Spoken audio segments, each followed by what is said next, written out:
में तो cast रीडन society है और कास्ट पर ही राजनीति होती है, इसलिए कोई भी आदमी यहाँ आकर चुनाव लड़ के जीत नहीं सकता है। बिहार में सबसे ज़्यादा वोट आज नरेंद्र मोदी जी को है।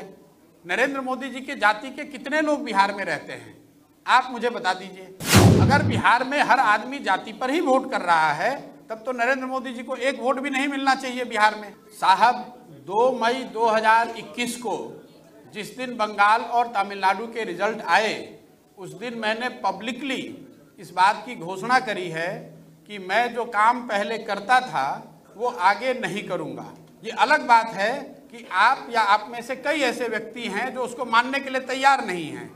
1 साल मैंने समय लिया है ये सोचने के लिए कि आगे जीवन में क्या करूं, और 1 साल सोचने के बाद फिर से वापस बिहार आया हूं, और जो बात मैंने 2020 में कही थी, मूल रूप से उसी बात को पुनर्जीवित कर रहा हूं। उसी बात के प्रति अपना कमिटमेंट दिखाते हुए आपको बता रहा हूं कि आने वाले कई साल तक आप मुझे बिहार में पॉलिटिकल एक्टिविस्ट के रूप में ही देखेंगे। आईपैक संस्था के तौर पर they have enough people, my colleagues who have worked with me, they are far more capable than me. I have said it before and I am repeating it again. IPAC is in good hands. They will continue to work with all where they get the opportunity to work.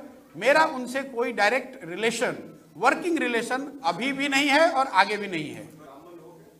देखिए, मैं ये जितने लोगों से मिलता हूँ, ये स्वाभाविक प्रश्न है, और कई मैं आर्टिकल्स, लोग जो सो कॉल राजनीतिक विश्लेषक हैं वो लिख रहे हैं कि बिहार में तो कास्ट रीडन सोसाइटी है और कास्ट पर ही राजनीति होती है, इसलिए कोई भी आदमी यहाँ आकर चुनाव लड़ के जीत नहीं सकता है।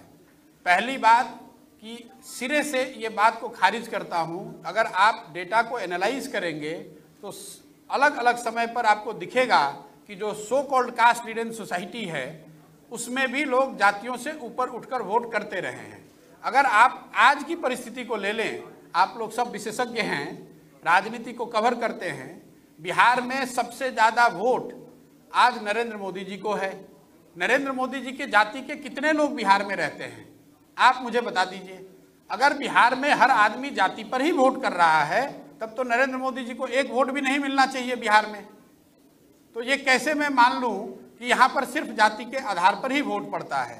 दूसरी बात कि अगर आप जातियों को साथ एक बार को बहस के लिए मान भी लें कि जाति के आधार पर ही वोट पड़ता है, तो हर जाति में अच्छे लोग हैं, हर जाति में ऐसे लोग हैं जो कि बेहतर ही सोच सकते हैं या बेहतर कर सकते हैं। ये जरूरी नहीं है कि हर जाति के सबसे गलत लोगों को ही आप सामने लेकर चुनाव लड़ें। कोई एक व्यक्ति प्रशांत किशोर तो चुनाव लड़ेंगे नहीं, पार्टी बनाएंगे नहीं। जब मैं सारे लोगों को जोड़ने की बात कर रहा हूं तो स्वाभाविक है उसमें सारे समाज के लोग होंगे, उन सारे समाज के अच्छे लोग भी होंगे। लेकिन जहां तक आपने बात कही कि सिर्फ कास्ट की बात नहीं है, मुद्दों की बात भी है, चेहरों की बात भी है। जिस चेहरे पर लोगों का भरोसा होगा, जो जिस चेहरे, जिस व्यक्ति, जिस ग्रुप के साथ ये बिहार के लोगों को लगेगा कि ये बिहार में नया रास्ता या नया सोच दिखा सकते हैं, उसके साथ मेरा पूरा यकीन है कि लोग जुड़ेंगे। और जहां तक मुद्दों की बात है, मैं बात अपनी कंप्लीट करूं, सिर्फ मुद्दों को समझने के लिए कोई बिहार में आप मुझे एग्जाम्पल बता दीजिए पिछले 15-20 साल में जिसने इतना बड़ा प्रयास किया हो। मैं 3000 किलोमीटर पैदल चलने की बात कह रहा हूं, लगातार 8 महीने 1 साल उनको समझने के लिए, लोगों को ये विश्वास दिलाने के लिए, लोग क्या सोचते हैं, लोग क्या करना चाहते हैं और लोगों की आशाएं और अपेक्षाएं क्या हैं, उस चीज़ को समझने में मैं अगला 1 साल लगाना चाहता हूं।